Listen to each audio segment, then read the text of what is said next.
Hi guys, welcome back. In this video, I am going to be doing a wrap-up of some of my recent 5-star reads. I have not done a wrap-up of the books that I've been reading in a long time, and so looking at the list, I realized there were just way too many for me to cover in one video. There would be like 2 hours worth of content probably, and to be honest, I just really don't want to recap that many books at once. Like, I just don't want to go through all of those. So I've decided to just go over my 5-star reads over the last couple months. These are the books that I just flew through that I could not get enough of, and I'm just like so excited to talk about. So let's just get right into it because I have a lot to say. The first book that I want to talk about is When the Tiger Came Down the Mountain by Nghi, and this is the second book in the Singing Hills cycle. The first book was The Empress of Salt and Fortune, and I loved that one as well. I think I read that one last year, and this one, I will say, is even better than the first one. In this book, we are once again following our main character, Chi, who comes across 3 tigers in the wilderness, and the tigers basically are planning to eat Chi. Chi manages to delay this feast by telling the tigers a story of one of the most infamous tigers known to humans. It turns out, as Chi starts telling this story, that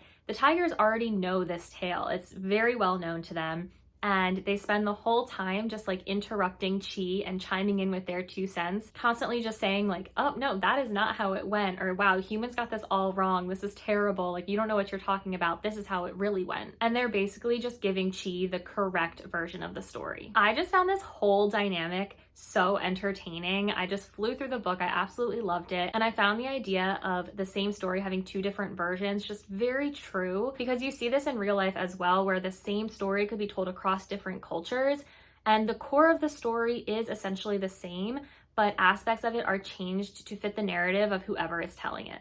And that's basically what's happening here. And I just love that the books in this series are so short, they're easy to read, but at the same time, they are so beautifully written. This one in particular had several lines that just like really spoke to me and just were beautiful. Like, I just absolutely loved them. And I just also really love that the way that these are told is very reminiscent of traditional storytelling. They really just feel like a fable, and that makes them super immersive and engaging, and like you just walk away from them like feeling like you read something impactful. And at least to me, all of these aspects just really pulled together to make this like the perfect little book that I just really think anyone could find enjoyment from. The next book that I read recently that I just absolutely loved was The Ocean at the End of the Lane by Neil Gaiman. One of my goals for this year was to read more Neil Gaiman, and I'm so glad that I started with this book because it was short and sweet, but like so good. Like, oh my gosh, I feel like that's my description for everything, that everything's just so good, but like it is this weird little book about this young boy who lives in rural England, and at the end of his lane,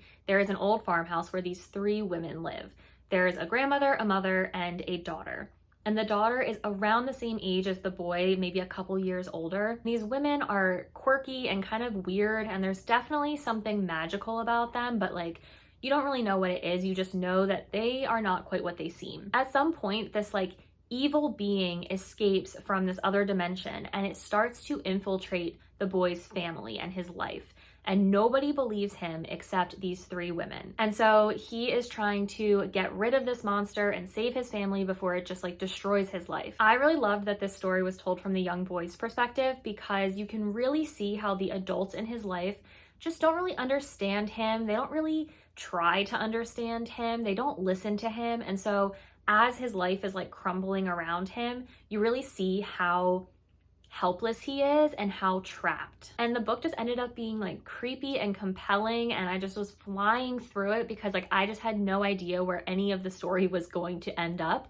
It just was not at all what I was expecting. And then at the end of it, I ended up feeling super nostalgic for some reason. I finished the story and I just like had this sad sense of nostalgia, but I have no idea where it came from. So I don't know, maybe it was a weird sentiment to have after reading this story, but it really affected me. I think if you're somebody who really likes books where you don't quite know what's going on, like everything's a little bit odd, I think you would like this one. The next book that I gave 5 stars to is Legendborn by Tracy Deonn. And this is a book that I have been wanting to talk about for so long. This was one of my favorite fantasy books I've read in a while. It was so good. I just like loved every aspect of it. The story follows our main character, Bree, who is attending this like pre-college program that allows her to live at a university over the summer and take some courses before she graduates high school. Bree has been having a really tough time of it for the last couple of months. Her mother was recently killed in a car crash, and Bree is finally kind of pulling her life back together, and she's just feeling very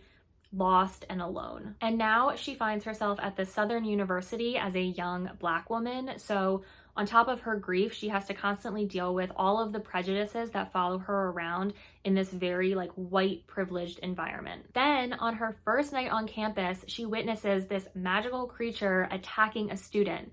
And at the same time, there are two other students who are trying to defeat this creature. She learns that these students are actually part of a secret society on campus whose members are all descendants of King Arthur and his Knights of the Round Table. And this society is tasked with protecting the non-magical world from these demons who are attacking. As Bree gets more immersed in this group, she realizes that she also has some sort of magical ability, and she doesn't really know where it comes from or what she can even do or what this power is, but she begins to explore it more as the book goes on. As I said, I have nothing but good things to say about this book. It just blew my mind. It was such a good, unique story, and it met and exceeded all of my expectations. The stakes in this book just continued to get higher and higher, and I just loved the fact that the author did not hold back. She did not play it safe. And I realized pretty quickly that the characters in this book were not all going to end up unscathed. And I had to prepare myself for that. I also just really loved exploring Bree's roots and her history, and just all of the characters felt very real and very well fleshed out. I don't know, I could just talk about this book all day long. I just loved it so much. And if you love fantasy or like contemporary fantasy and you have not read this one already, read it. It is so good, and it was unlike anything I have ever read before. The next book on this list is The Bands of Mourning by Brandon Sanderson. This is the 6th book in the Mistborn series, which is the 3rd book in the Alloy era continuation. I am just so happy that I finally finished this series. I feel like I've been talking about them for ages, and I finally did it. Well, at least the ones that are released. I was 100% sure that this was the last book in the series, but apparently there's another one coming out soon, so that was totally unexpected, but I'm excited for that. Of course, I'll read it. This book was by far my favorite book of the Alloy era continuation. It was so good. I just could not stop turning the pages. I think I had begun to feel a little bit burnt out from Mistborn before this one. I don't know why, it just felt like there were a lot of books. There's not that many. I had only read 5 before this, and it felt like I was constantly talking about them. So I kind of just went into this one being like, let's just finish out this series, please. And it totally surprised me. It was so fast paced, the stakes were high, the characters were great, they had to face some tough choices, and just everything came together. I just really loved it. I'm just so glad that I finally read it. I had been dragging my feet for so long, and it ended up being a lot of fun. And I'm not really gonna give a recap of this book just because it's the 6th book in a series. If you haven't read the series yet, then you'll have no idea what I'm talking about. And if you have read the series, then you'll know. So I'm just gonna leave it at that. The next book that was, again, an easy 5 stars was another Brandon Sanderson, and that is Oathbringer, which is the 3rd book in the Stormlight archive. It's bad, but I'm kind of forgetting what happens in each book. They're all sort of blending into each other at this point, especially because I just also finished the 4th book, and now that's 5,000 pages of content, and it's all blending into one another. So I couldn't even really tell you what the plot of Oathbringer was, but I just know it was amazing. I loved every second of it. I think that Words of Radiance, the 2nd book, was still my favorite, but just in every single installment, these books blow my mind. I don't know how he does it. I don't know how he writes these intricate, amazing worlds and just brings everything together. They're so good. They're so just incredible. And with these books, I feel like I'll spend 2 weeks straight reading because they're so long, and then the second I finish them, I'm like, oh my god, I need to go back. I need to reread the first couple because I just learned so much new information that connects everything together. I wish I could just put myself in a little time bubble and just freeze time and read to my heart's content, and it's just I just love them. Speaking of series that I love, I also started and finished the Farseer trilogy by Robin Hobb, which is The Assassin's Apprentice, The Royal Assassin, and The Assassin's Quest. I loved these books. They were an easy 5 stars, and they really pulled me out of a reading slump, and I just flew through them. The books follow Fitz, who is the bastard son of Prince Chivalry, who's part of the royal family. And when he's really young, Fitz is basically dropped off at the doorstep of this royal family, and he's told, like, this is your new home now, see you later. And he is brought into the royal household, and he doesn't like become a member of the royal family really. His presence is more just like tolerated by everyone. And so Fitz just is trying to stay under the radar, and he is trying to figure out how he fits into this household as this illegitimate son of the prince. A bit of time passes, and one day the king like basically takes notice of Fitz, and he decides to train Fitz as a royal assassin. The king makes Fitz pledge his loyalty, and then basically the training begins. Also, I forgot to mention that Fitz has this special ability called the Wit, and it's basically the ability to connect with animals and form like a bond with them. He can communicate with them and feel what they feel and just like hear their thoughts, and it's just this like real bond between him and animals. However, this ability actually gets Fitz into a lot of trouble because people see this ability as like evil. They think that if you bond with these animals, then you will become an animal yourself. And so people who have this ability are persecuted and executed and are just very feared. So it's something that he has to keep really hidden, and like nobody can know about it. And I just really loved this ability because Fitz tended to bond with dogs. And I just like every time I would be reading and my dogs would come up to me, I would just be like, oh, I wish I could hear your thoughts. I wish you could hear mine. Like, why can't we be bonded? And so I just like felt like I was living vicariously through Fitz. They started off a little bit slow. They are very character-driven novels, so there's a lot of slow burn political intrigue. They were actually a little bit tough for me to get into for the first couple of chapters just because I wasn't sure about the writing style. I wasn't really connecting with any of the characters, and things were moving kind of slowly. But once I got used to it and I realized that this first book in the series was really setting the stage for who Fitz is as a person and what motivates him, I just like couldn't stop reading. But as I mentioned, they are definitely character driven, so I can see why people might not like them that much if you want a really action-packed, fast-paced plot. And now I'm just like anxiously waiting for my library holds to come in for Robin Hobb's other books, so I will be reading those very shortly. Okay, so there are just a couple more books on this list. I told you there was no way I was going to be able to recap all of the books that I read. Like, these are just the 5-star reads, and already I feel like this is taking way too long. But the next book that I read that was 5 stars was actually a memoir, which is a bit unusual for me. I don't tend to read a lot of nonfiction.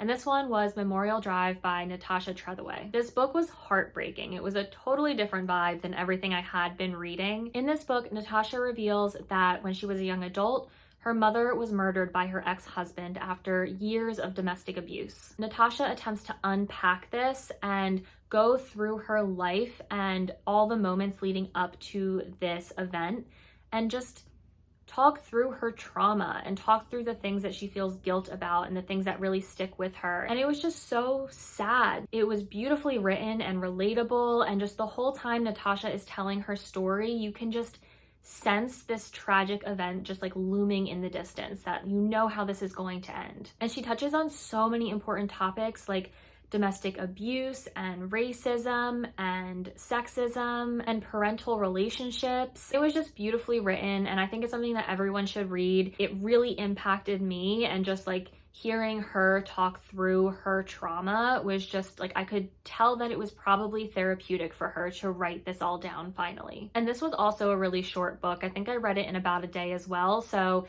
if you like memoirs, definitely pick this one up next. My next 5-star read is a much happier one than Memorial Drive, but it is another series, and that is the Queen's Thief series by Megan Whalen Turner. Guys, I could rave about this series for hours. If you put me down in front of a camera, I could probably just talk your ear off just nonstop about this series alone. I think I read all 6 of them over the course of a week because it was literally all I could think about. Like, I would finish one and immediately had to start the next one. The series is a fantasy series that focuses on 4 kingdoms over the course of 6 books. And they're short books, they're not difficult to get through, but you look at these 4 kingdoms and war is looming amongst them. Each one is trying to get the upper hand on the other, and throughout the series, you get to know the players in each of these countries and how they relate to each other and how they're going to work together and kind of how they're going to make sure that their country doesn't get destroyed. The first book of this series is The Thief. And in this first book, you are introduced to Jen, who is a thief who is in the king's prison, and he basically claims that he can steal anything. So Jen is pulled out of prison by the king to steal this stone that claims that anyone who holds the stone is the rightful ruler. And basically he wants this stone for himself. The first book, the whole book essentially, is just Jen and this group of people going to find this stone. It's super straightforward, super simple. Honestly, when I read the first one, I kind of like shrugged my shoulders. I was like, well, it was fine. I mean, it was nothing special, but okay. And then I heard that the second book is where this series really picks up, and people were not lying. From that second book on, just this whole world opened up. The first 15 pages of book 2 in this series just was intense. Like crazy stuff was happening, and I just fell in love with the series completely. I could not stop reading. You get to know the characters so well, and everything about the plot just twists and turns, and you never know where it's going to end up. And you just like feel like after these 6 books are through, like you know this world. And one of the things that I think this series really excelled at was that each one of the books was told from the perspective of a different character within this world. And honestly, I was not too sure about this. Like, I don't know, I kind of went into it being like, I don't want to read about these other characters. I want the characters I've already fallen in love with. And you do get that. You still get all of the characters that you love, but from different perspectives. And it just like, it worked so well. Every single book after that first one was fantastic. And then after having read all of them, I wanted to go back to the first one and reread that one with a new perspective. They just cover so many topics like trauma and loyalty and friendship and leadership and disability and so many things. I just can't say enough good things about them. They're amazing. Okay, so the last book on this list is The Silver in the Wood by Emily Tesh. This was a short little novella that I picked up one day, and I never really had the chance to read it, and I finally did, and it was wonderful. I just really loved it. The story follows Tobias, who is basically the keeper of this wood. He's hundreds of years old, and he lives in a cabin, and he keeps to himself. He just protects the woods and the forest around him. In comes Henry Silver, the new owner of the land, and he meets Tobias, and the two form this like unexpected friendship and fondness for each other. However, there are certain dark forces that exist within the woods, so that every time Henry comes and visits Tobias, he is put in danger. And so the novella is basically about Tobias trying to just kind of get on with his normal life as this ancient being, but also protecting Henry from the forces within the woods. I'm struggling to come up with a good way to explain the plot, but it just felt like I was reading a fairy tale. I loved the relationship between Tobias and Henry. I just loved the characters.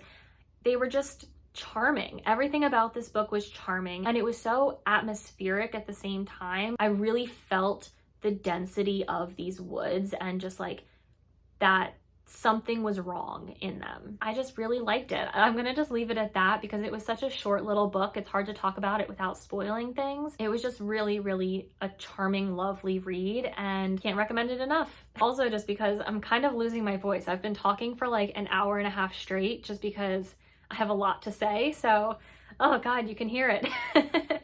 So there you have it. Those are the books that I've read over the last few months that I rated 5 stars. I loved all of them. Obviously, you can tell I could just gush about them forever because all of these books really stuck with me. They left such an impact. Let me know if any of you have read these books and what you thought, if you loved them as much as I did. If you are interested in any of the other books that I've read over the last few months that just didn't quite hit that 5-star mark, you can go find those all over on my Goodreads account. I've got the link for that in the description below, so you can head over there, see everything that I've read, my ratings for everything, and kind of catch up that way. Otherwise, be sure to like and subscribe, and I will see all of you in my next video.